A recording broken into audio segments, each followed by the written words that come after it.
Sebut nama Nabi Muhammad 3 kali di dalam kesulitanmu. Ya Allah, bijahin Nabi. Wa man yuhibbun Nabi. Wa ila hadratin Nabi. Al-Fatihah. Maka kesulitan kalian akan dikabulkan Allah. Sebut 3 kali nama Nabi Muhammad. Bijahin Nabi. Wa man yuhibbun Nabi. Wa ila hadratin Nabi. Nah, itu diajarkan oleh para ulama kita. Bismillahirrahmanirrahim. Alhamdulillahirrabbilalamin. Allahumma salli wa sallim ala Sayyidina Muhammad. الفاتح لما أغلق والخاتم لما سبق ناصر الحق بالحق والهادي إلى صراطك المستقيم وعلى آله وصحبه حق قدره ومقداره العظيم. Kawan-kawan pendengar radio HFM dimanapun Anda berada, yang saya sayangi, yang saya cintai, sahabat yang tak sama tapi kembar, Faik dan juga sahabat Ahid yang semoga juga diberikan kesehatan. Amin. Dan juga diberikan tambah untuk semua hal. Amin. Kecuali satu hal. Alhamdulillahirrahmanirrahim. Kesempatan pagi kali ini kita bisa kembali live. Ya. Insya Allah melanjutkan tentang sebuah sholawat yang dikarang oleh Imam At-Tazi yang namanya adalah sholawat Taziyah, karena ada seseorang yang menuliskan di dalam kitabnya dengan titik yang kurang. Karena mungkin kitabnya terlalu usang sehingga titiknya menjadi hilang, atau mungkin tintanya pas habis sehingga yang harusnya tak titik 2 menjadi titik 1, sehingga awal mulanya tak menjadi huruf nun, kemudian yang awal mulanya huruf zain dengan titik 1 di atasnya, kemudian titiknya hilang sehingga menjadi ra, sehingga yang awal mulanya dibaca sholawat At-Taziyah menjadi sholawat An-Nariyah. Yang sholawat ini merupakan sholawat yang di dalamnya terkandung lafat-lafat yang menunjukkan tentang keagungan, khasiat dan keutamaan, fadilah apabila kita menyebutkan nama Nabi Muhammad SAW. Kemudian oleh orang-orang yang tidak paham, maka dianggap sholawat ini adalah sholawat yang syirik karena kita meminta tolong kepada baginda Nabi Muhammad SAW. Toh bahkan umpama kita meminta tolong kepada baginda Nabi sallallahu alaihi wasallam, maka itu merupakan perintah dari Allah Subhanahu wa taala. Sebagaimana Allah Subhanahu wa taala berfirman, "Walau annahum idzalamu anfusahum." Kok ada sekelompok orang yang mereka itu dzalamu anfusahum, mendolimi dirinya sendiri dengan banyak maksiat, dengan banyak berbuat dosa kepada Allah Subhanahu wa taala. Ja'uka, kemudian orang-orang tersebut mendatangi engkau wahai baginda Nabi Muhammad sallallahu alaihi wasallam. Fastaghfirullah, kemudian mereka beristighfar kepada Allah taala. Wastaghfara lahumur rasulu, dan Nabi Muhammad kersa untuk nderek mengistighfarkan orang-orang tersebut. La wajadullaha tawwabar rahimah, maka pasti mereka akan menemukan, mereka akan mendapati bahwa Allah adalah zat yang maha menerima taubat, artinya taubat mereka diterima, dan lagi yang selanjutnya adalah rahimah, dan mereka diberikan kasih sayang oleh Allah Subhanahu wa taala. Lihat, Allah mau memberikan maaf, mau menerima taubatnya, bahkan dikerucuk dengan kasih sayang. Apa caranya? Yaitu dengan cara ja'uka, ayo sawano marang Kanjeng Nabi. Kamu istighfar, tapi juga yang lebih hebat daripada itu adalah wastaghfara lahumur rasul. Rasul mau mengistighfarkan kamu. Berarti kan kita minta tolong kepada Nabi supaya Nabi kersa untuk nderek mengistighfarkan diri kita sebagai umatnya. Maka kalau ada orang yang sudah beristighfar, kemudian dia sudah sowan kepada Nabi Muhammad SAW, dan kemudian orang tersebut Nabi Muhammad mau untuk mengistighfarinya, la wajadullaha tawwabar rahimah, maka pasti dia akan menemukan Allah Ta'ala itu sebagai zat yang maha menerima taubat dan sebagai zat yang memberikan kasih sayang kepada dia. Lihat bagaimana Allah Subhanahu wa taala memberikan syarat, ayo kalau mau ampunan istighfar iya, tapi jangan lupa pintunya Allah dititipkan kepada baginda Nabi Muhammad SAW, sebagaimana Allah berfirman, kul maturo sapa Kanjeng Nabi, in kuntum tuhibbunallah, lamun ana sapa sira kabeh iku tuhibbuna padha tresna sapa sira kabeh Allah ing Gusti Allah. Mana yang aku cinta Allah? Mana yang aku ingin menjadi hamba Allah, mana yang mengaku ingin taat kepada Allah, maka Allah memberikan syarat, fattabi'uni, ikutilah saya, yaitu baginda Nabi Muhammad sallallahu alaihi wasallam. Cinta Allah, cintai Nabi. Ikuti Allah, ikuti Nabi. Taat kepada Allah, taatlah kepada Nabi. Kalau kita sudah lewat pintunya Nabi Muhammad, maka Allah menjanjikan dua hal kepada kita. Apa itu? Yuhibbukumullah. Yuhbib moko bakal tresno kum ing sira kabeh sapa Allahu Gusti Allah. Maka Allah akan cinta kepada kalian semua. Wa yaghfir lakum dunubakum, dan dosa-dosa kalian akan diampuni oleh Allah Subhanahu wa taala. Kita punya hajat, kita punya keinginan, mohon kepada Allah lewat pintunya Kanjeng Nabi Muhammad sallallahu alaihi wasallam, maka semua keinginan kita dikabulkan oleh Allah. Semua keinginan kita itu menjadi satu, dirangkum menjadi satu, namanya adalah mendapatkan cinta Allah. Kalau Allah sudah cinta dengan seorang hamba, maka Allah akan mengumumkan kepada seluruh penduduk langit dan bumi, sesungguhnya saya mencintai hambaku Faik ini. Maka saya perintahkan kepada seluruh malaikat, seluruh apa saja, nek enek balak ning gone Faik tahanan aja nganti Faik kena balak. Nek enek musibah ning gone Faik tahanan aja nganti Faik kena musibah. Kenapa? Karena ini merupakan hamba kekasih saya. Jadi ketika Allah mencintai seseorang, diumumkan kepada seluruh penduduk langit dan kepada seluruh penduduk bumi. Itulah hebatnya orang yang mencintai Nabi Muhammad, otomatis dicintai oleh Allah. Kalau orang otomatis dicintai oleh Allah, maka dia menjadi orang yang dicintai oleh seluruh makhluknya Allah Subhanahu wa ta'ala. Nanti ketika di alam kubur, nanti juga kita akan ceritakan nanti bagaimana sholawat bisa seakan-akan membebaskan kita dari segala macam himpitan kubur. Termasuk juga sudah kita sampaikan bagaimana Imam Syafi'i rahimahullah ta'ala mendapatkan keutamaan dari Allah ta'ala, yaitu dibebaskan dari himpitan kubur.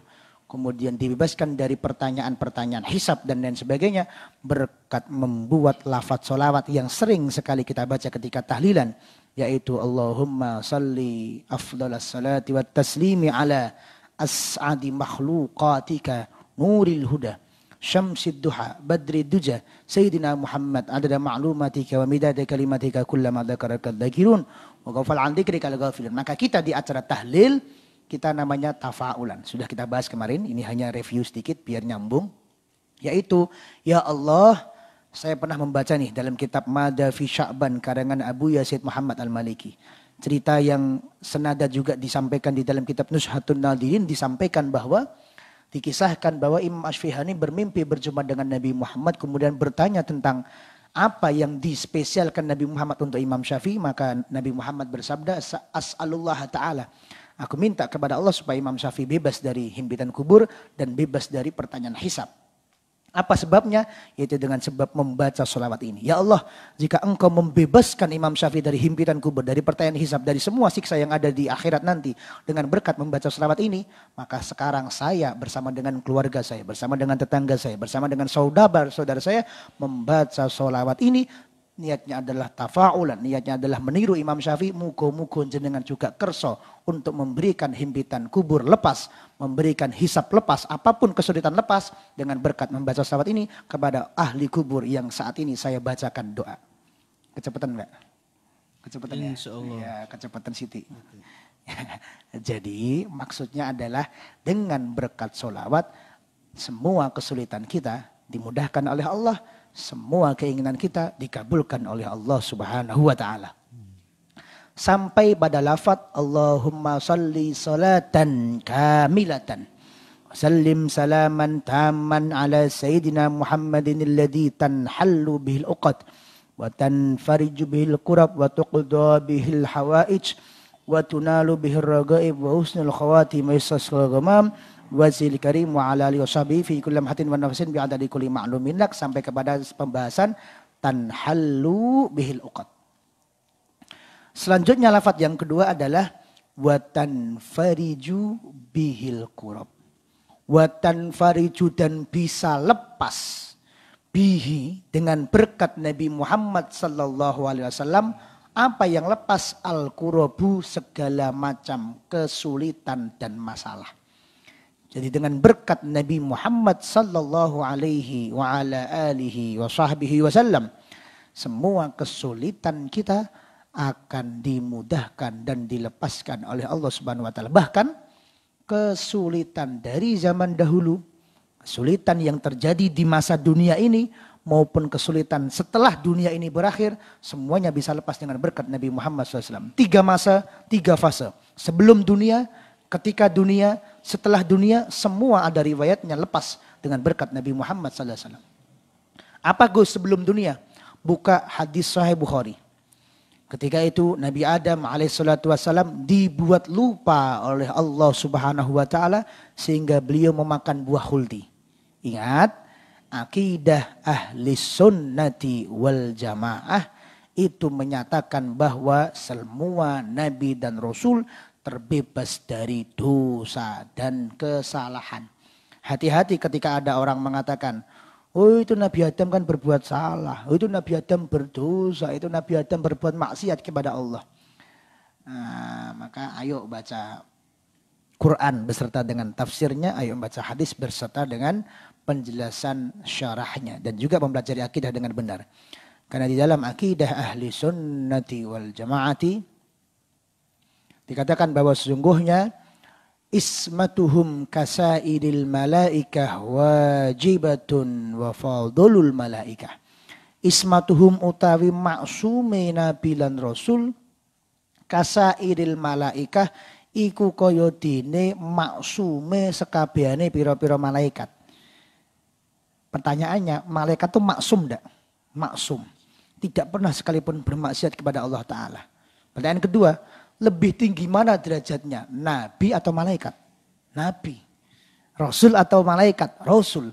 Maka kalau malaikat saja itu maksum, maka Nabi dan Rasul juga maksum. Bahkan dilanjutkan syairnya, wajibatun iku wajib, maksumnya Nabi itu wajib, wa fadlul malaikah, bahkan kedudukan Nabi dan Rasul itu melebihi sifat maksumnya para malaikat. Sehingga logos bagaimana kalau ketika itu Nabi Adam dilarang makan buah huldi kok malah piyambakipun dahar buah huldi? Maka jawabannya adalah bisa dibuka di dalam beberapa sirah. Nabi Musa alaihissalam itu pernah debat dengan Nabi Adam. Pernah debat dengan Nabi Adam. Nabi Musa ini cerdas luar biasa. Debat karo Mbah Buyute Nabi Adam. Nabi Musa kemudian ngomong begini, Simbah Adam, menungso ning donya enek sing melarat, menungso ning donya ana sing uripe susah, menungso ning donya ana sing ngene, iku kabeh saleh jenengan. Nabi Adam kaget tuh. Kisah salahku iku piye nek dhewe melarat ya berarti kurang sregep nyambut gawe ngono ya to. Nek dhewe butuh berarti kurang rajin sithik, kurang sregep sithik. Itu kan salahnya dia sendiri, wong Allah sudah menyebarkan ilmu, Allah menyebarkan rezeki, tinggal mencari rezeki dari Allah Subhanahu wa taala. Dan Nabi Musa jawab, enggak, salah tetap salah jenengan. Lha kok iso? Eling-eling. Jenengan ketika itu kan diciptakan oleh Allah di surga. Tempat tinggalnya di surga. Bahkan jenengan dikasih istri bisa beranak pinak itu juga aslinya kan di surga. Tapi gara-gara jenengan dahar buah khuldi, akhirnya Allah menghukum jenengan, kemudian dihukum ning bumi jenengan, dibuang ning bumi, akhirnya anak putu jenengan uripe ra sida ning surga, uripe ning bumi, berarti selain jenengan berarti. Nabi Adam kemudian dawuh kepada Nabi Musa, "Hei Nabi Musa, saurunge aku diciptakno iku malaikat wis tekon dumateng Allah. Ya Allah, apakah engkau akan menjadikan khalifah lagi di muka bumi ini? Apakah engkau itu ingin menjadikan bumi ini menjadi rusak? Karena namanya Ya'juj dan Ma'juj diciptakan Allah tapi justru malah merusak bumi. Wa yufsikud dima, dan mereka saling menumpahkan darah. Dalam Quran ini. Maka Allah Subhanahu wa taala kemudian mengatakan, sebelumnya ini ja'ilun fil ardi khalifah. Kemudian malaikat protes tadi. Kemudian Allah kemudian mengatakan, wahai para malaikat, sesungguhnya aku lebih tahu daripada kalian. Jadi Nabi Adam kemudian membela diri. Oh, ini sebelum saya diciptakan, memang Allah itu sudah mentakdirkan diri saya untuk ke bumi. Maka Allah membuat skenario supaya saya yang awal mulanya di surga menjadi di bumi. Bagaimana skenario-nya? Aku digawe lali oleh Allah dengan sebab keindahan buah khuldi, dengan sebab bisikan-bisikan iblis, sehingga saya lupa dengan larangan dari Allah dan saya kemudian makan buah khuldi dan akhirnya berjalan, yaitu manusia dijadikan khalifah fil ardi, dijadikan penjaga di bumi. Nah, tapi toh kemudian juga Nabi Adam di ujiannya, yaitu ujiannya adalah perasaan kangen, perasaan rindu kepada kekasih halalnya. Nah, itu jadi ujian pertama yang diberikan oleh Allah kepada Nabi Adam adalah di bumi ini adalah dengan rasa rindu dan kangen. Maka untuk pejuang-pejuang LDR, long distance relationship, tapi saya salah loh ya. Nek gor apa jenenge? Nek gor yang-yangane gak usah digagas. Apa yang LDR misalnya yang suami kerja di mana, yang istri kemudian tinggal di mana, itu berarti kalian meniru jejak langkah Nabi Adam alaihissalatu wassalam. Ngono ya. Ada yang lebih parah ya. Apa itu? Yaitu Nabi Adam tadi yang lama. Iya. Bahkan ada guyonan ini. LDR yang paling parah itu apa? LDR yang paling parah itu adalah bukan jauh. Gak usah. Gak pas kalau disampaikan tidak adil. Gak pas. Kayak mau curhat gimana gitu. Terbawa suasana soalnya. Gak pas disampaikan tidak adil. Jadi untuk pejuang-pejuang LDR, berbahagialah kalian karena kalian mendapatkan ujian sesuai dengan ujiannya Nabi Adam. Maka Nabi Adam alaihissalatu wassalam dalam hadis Sahih Bukhari tadi, beliau kemudian berdoa, ya Allah bihaqqi Muhammad antaghfirali. Ya Allah, dengan berkat nama Muhammad sallallahu alaihi wasallam, maka tolong ampuni saya, maka tolong sudahi ujianmu kepada engkau dengan berkat menyebut nama Muhammad sallallahu alaihi wasallam. Kemudian Allah Subhanahu wa taala bertanya kepada Nabi Adam, "Dari mana kamu tahu tentang Nabi Muhammad? Tentang nama Muhammad ini kamu tahu dari mana?" Padahal aku belum menciptakannya. Kemudian Nabi Adam mengatakan, "Ya Allah, ya Rabb, lamma khalaqani biyadik." Ketika engkau menciptakan saya, kemudian engkau memberikan ruh kepada tubuh saya dan saya engkau izinkan untuk membuka mata untuk pertama kalinya. Di situ saya lihat di tiang-tiang arsy, di tiang-tiang surga, tiada satupun tiang terkecuali pada bagian atasnya tertuliskan lafaz la ilaha illallah Muhammad Rasulullah. La ilaha illallah Muhammad Rasulullah. Maka saya yakin tidak mungkin ada sebuah nama yang itu engkau izinkan untuk dituliskan sejajar dengan namamu, terkecuali nama itu adalah nama dari makhluk yang paling engkau cintai. Maka kemudian Allah mengatakan, "Sadaqta, betul wahai engkau Nabi Adam." Benar Nabi Adam, sungguhnya Muhammad SAW adalah makhluk yang paling engkau cintai. Dan itu nanti adalah anak turunmu nanti ketika di dunia. Sehingga kemudian dengan berkat menyebut nama Nabi Adam, Allah menyudahi ujian rindu yang diberikan kepada Nabi Adam. Di mana Nabi Adam diturunkan di India. Dan kemudian Siti Hawa diturunkan di Jeddah. Kemudian dipertemukan oleh Allah Subhanahu wa taala di padang Arafah, tepatnya di Jabal Rahmah, yaitu gunung kasih sayang atau gunung cinta. Dengan berkat apa kesulitannya Nabi Adam dihapus oleh Allah? Dengan berkat nyebut asmani pun Kanjeng Nabi Muhammad sallallahu alaihi wasallam. Bahkan sebelum kehidupan di dunia ini, Allah taala itu sudah memberikan sebuah pelajaran. Ayo, kalau pengen hajatmu terkabul, kesulitanmu hilang, sebutlah nama Nabi Muhammad sallallahu alaihi wasallam. Ketika di dunia ini sering saya kisahkan, anna safinah rakiba safinah. Sungguhnya safinah itu mengendarai sebuah perahu, sebuah kapal. Kemudian anginnya tidak bersahabat, cuaca tidak bersahabat, akhirnya gelombang tinggi, ombak tinggi, dan kemudian perahunya si Sayyidina Safinah ini kemudian hancur lebur. Kemudian apa yang terjadi? Yang terjadi adalah Safinah kemudian berenang ke tepian pulau yang terdekat. Dan Masya Allah pulau tersebut berpenghuni orang, tapi kampungnya ini berada di ujung pulau yang satunya. Jadi perkampungannya misalnya di bagian utara, Sayyidina Safinah ini datang dari bagian selatannya, dari arah selatan. Kebetulan di arah selatan ini isinya adalah penuh dengan hutan, yang di situ ada banyak macan, yang di situ ada banyak singa. Maka kemudian Safinah ketika berjalan, beliau ditemukan oleh seekor singa. Seekor singa yang sudah tidak makan berhari-hari. Nah itu bayang ada singa yang sudah tidak makan berhari-hari, ini baru keluar dari laut. Iki wis ngerti-ngerti kok ana daging seger ini kita di maam kok enak. Kayak diri nek kita puasa jam 12 awan ngerti es teh terus kesin gelasnya nganti ngeringet kayak. Wah kan wis kenikmatan dunia ini. Nah, kemudian apa yang terjadi dengan Sayyidina Safinah ketika itu kita lanjutkan di pertemuan kita setelah jeda yang satu ini. Ini soalnya sponsornya banyak ini ya. Insyaallah. 8.6 FM masih kembali bersama. Oke. Kita berdua ya. Saudara apa tadi? Saudara yang kembar tapi tak Saudara sama. kembar tapi tak sama. Kata orang-orang itu suara kita itu sama Gus, tapi enggak. Kata kita itu enggak beda ya. Tapi enggak tahu dah. Oke. Dan di sini masih ada sahabat Ahid dan juga sahabat Al-Faqih. Oke, menemani dengar sahabat-sahabat semuanya di pagi yang cerah bersama guru kita atau Gus kita di program acara Ngopi Ngobrol Pagi. Oke, dan sahabat-sahabat ini kita lanjutkan bahasan kita tadi tentang masih terkait dengan sholawat dan mungkin Gusnya akan melanjutkan bagaimana tadi tentang tafaulan dan lain sebagainya. Untuk yang mau bertanya dipersilakan kembali, masih ditunggu nih di line SMS-nya di 085874 kali 8811. Juga di line teleponnya spesial langsung kita jawab, langsung kita sapa di 0271623151.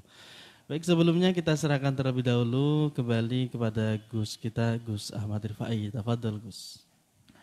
Maka yang terjadi dengan Safinah ketika itu, ketika didatangi oleh singa yang siap untuk menerkam beliau, maka kemudian beliau langsung mengatakan, Ana Safinah Maula Rasulillah. Saya adalah Safinah Maula Rasulillah. Saya adalah budaknya Kanjeng Nabi Muhammad sallallahu alaihi wa ala alihi wa sahbihi wasallam.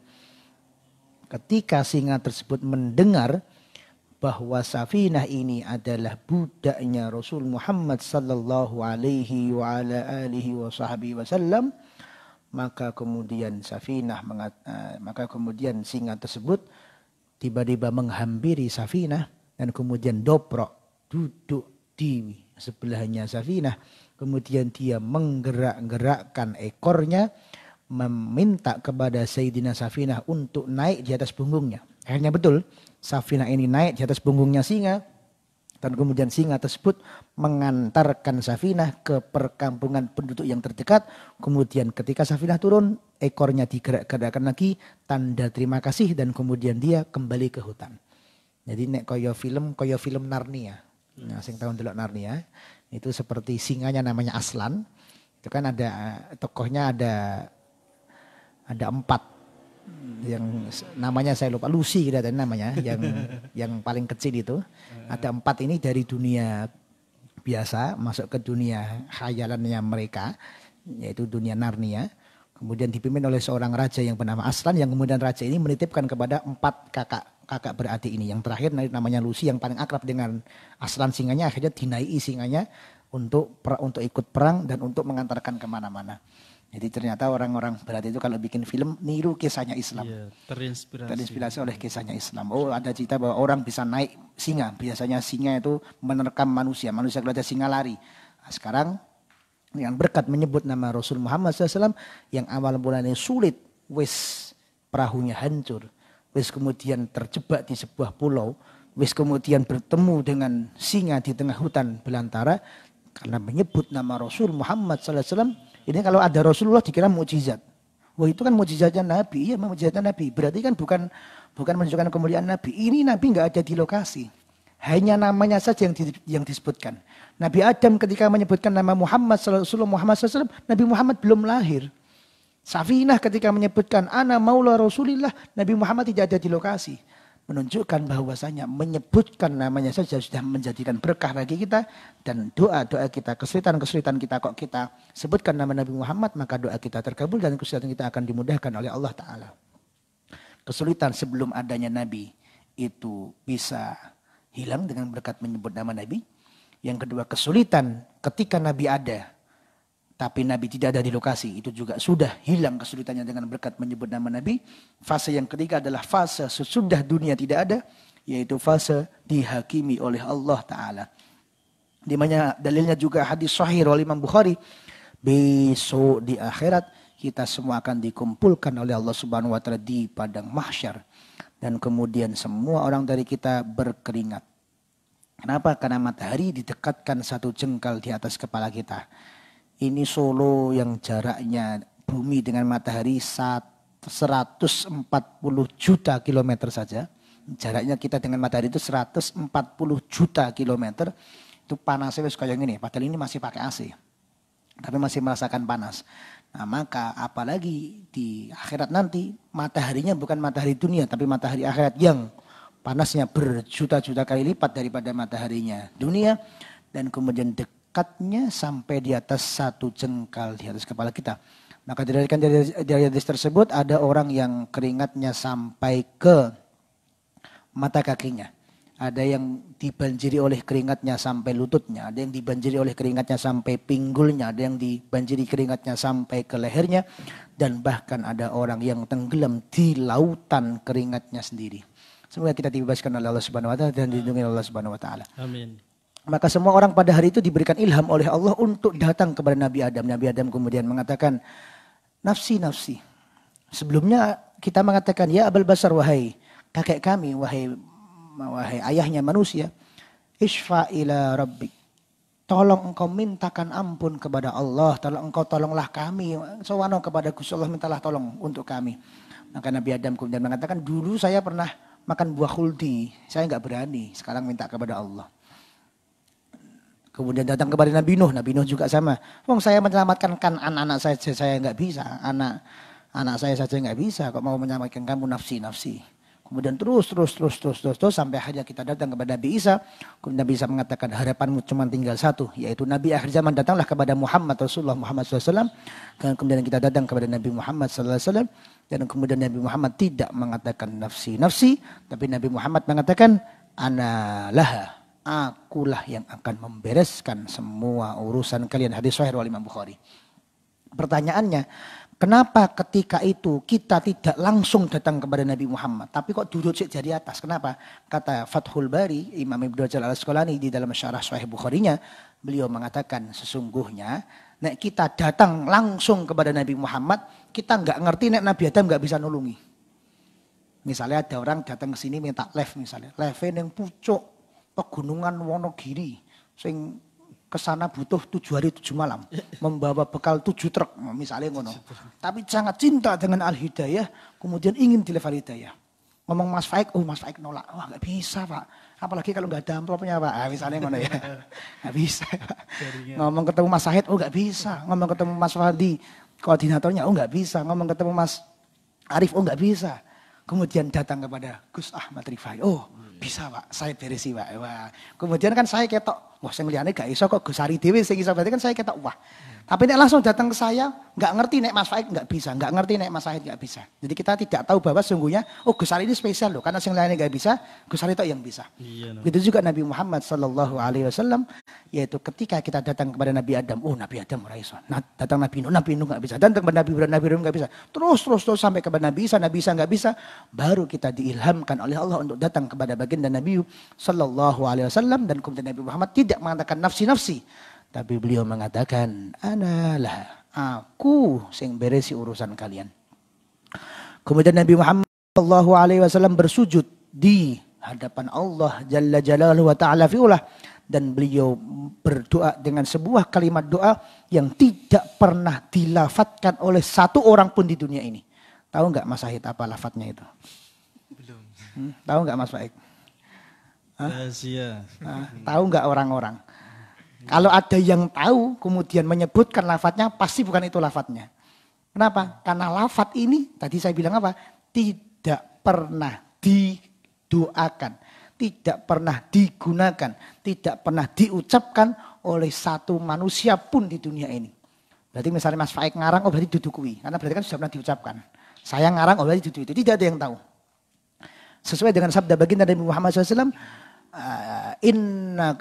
inna kullal anbiya, sesungguhnya semua nabi la da'watun mustajabatun, memiliki sebuah doa yang apabila doa tersebut diucapkan, hajat apapun langsung plok dhuwur meja dikabulkan oleh Allah. Dikabulkan oleh Allah Ta'ala. Sayangnya semua nabi, semua rasul sudah pernah berdoa dengan lafaz itu ketika di dunia. Doanya wis kanggo ketika ning dunia. Nabi Adam punya doa mustajabah, punya doa sing langsung kabul, tapi sayangnya tahu dienggo ning dunya. Apa itu? Rabbana dzalamna anfusana wa illam taghfir lana wa tarhamna lanakunanna minal khasirin. Kemudian Nabi Yunus sudah pernah menggunakan doa mustajabahnya ketika di dunia ini, yaitu ketika dimakan oleh ikan nun. Kemudian beliau berdoa di dalam perut ikan nun, la ilaha illa anta subhanaka inni kuntu minadh dhalimin. Nabi Ibrahim juga sudah pernah dengan doa hasbunallahu wa ni'mal wakil ni'mal maula wa ni'man nasir. Illa ana, kata Nabi, kecuali saya. Saya meh diantem karo wong Taif. Meh ketika sholat kemudian dikei teletong di atas kepala saya. Saya meh dikapak-kapak umat saya. Ora tak dongake elek. Doa ini saya mau apapun tidak pernah saya gunakan di dunia ini, tak empet. Saya tahan, nanti akan saya gunakan ketika berjumpa dengan Allah Ta'ala dan memintakan syafaat kepada seluruh umat manusia, baik yang umatnya maupun yang bukan umatnya, bahkan baik yang muslim maupun yang bukan non muslim. Jadi non muslim itu mendapatkan syafaat dari Nabi satu ini. Apa itu? Syafaatul udmah. Itu syafaat yang membebaskan kita semua dari siksaan di padang mahsyar. Maka kemudian setelah Nabi Muhammad menyampaikan doa ini kepada Allah, maka Allah kemudian mengatakan, ya Rasulullah, 3 kalimat. Apa kalimat yang pertama? Irfa' roksak. Sekarang bangkitlah dari sujudmu. Angkatlah kepalamu. Sudah enggak perlu sujud lagi. Yang nomor 2, sal tu'toh. Mintalah tu'toh. Maka engkau akan diberi permintaanmu. Apa? Minta Allah, tak kasih. Yang nomor 3, isfa' tu syafa'. Mintalah syafaat. Maka mulai detik ini engkau diizinkan untuk memberikan syafaat kepada seluruh umat manusia.